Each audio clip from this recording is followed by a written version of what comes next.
На 100 избирательных участках в отдаленных и труднодоступных населенных пунктах голосование прошло досрочно и завершилось 10 сентября.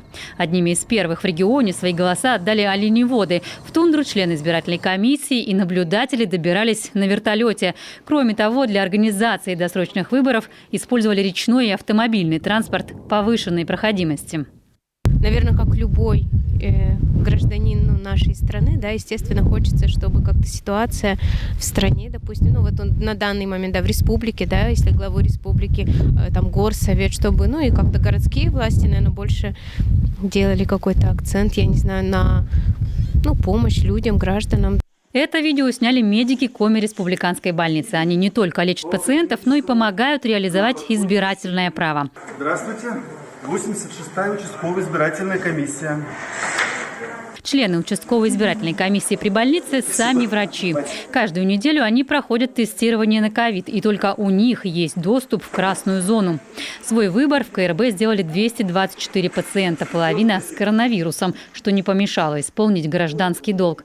Все заранее написали заявление о голосовании по месту временного пребывания. Как сам выборный процесс, так и подсчет бюллетеней – все при строгом соблюдении санитарных правил. Красная зона. Заходите за нами. Для избирателей республики работали 640 участковых комиссий. И на всех обезопасились от вирусов. Антибактериальные коврики, антисептики, социальная дистанция. Для каждого свой набор защитных средств. И, конечно, сотрудники комиссий в полной амуниции. 300 участков и 21 территориальная избирательная комиссия оборудованы системой видеонаблюдения. Трансляцию всего процесса можно было наблюдать через интернет. Еще в 101 помещении голосование записано на видео в офлайн-режиме. Кроме того, на каждом участке работали в среднем по 5 наблюдателей от кандидатов, партий и общественных организаций. Работа кипит, замечаний нет, все отлично. Мы получаем уже обращение, как правило, от партии, да, о том, что было зафиксировано то или иное нарушение. Мы разбираемся, мобильная группа выезжает. Впервые выборы длились 3 дня, причем досрочно проголосовали даже больше половины от всех сделавших выбор, почти 17%. А самый низкий уровень активности в целом снова в Воркуте. Там 62 тысячи зарегистрированных избирателей. Свой голос за кандидатов отдали всего чуть больше 16%. Очевидная причина, конечно же, это то, что население у нас в Воркуте, избиратели прописаны, но не проживают по факту. То есть низкая явка у нас традиционная. Ну и опять же, наверное, с отпусков еще не вернулись люди.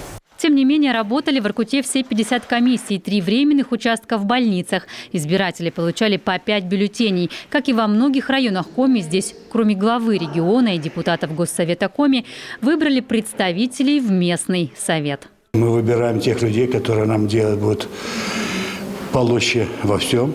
И в обслуживании, и в красоте города, и благоустройство. Изменения всех в лучшую сторону хотим, конечно. И пенсионерам, чтобы, и всем было лучше. От этого зависит дальнейшее общественное, политическое тоже. В общем, уровень жизни населения от этого зависит. Активная гражданская позиция должна быть у каждого человека. Благодаря этому мы хоть что-то можем сделать для того, чтобы использовать свое право. Выборы нужны, и мы действительно должны проявлять свою гражданскую позицию и таким образом влиять на ситуацию в нашем городе, в нашей республике, стремиться развивать нашу республику. В первые 2 дня выборов после 20 часов вечера бюллетени перекладывали в специальные пакеты, затем в сейфы под видеонаблюдение. И только 13 сентября после закрытия всех участков комиссии начали подсчет голосов за кандидатов всех уровней. И уже в 5:30 утра было обработано 85% всех бюллетеней. Ольга Коняева, Кирилл Нифонтов, Виктория Науменко, телеканал Юрган.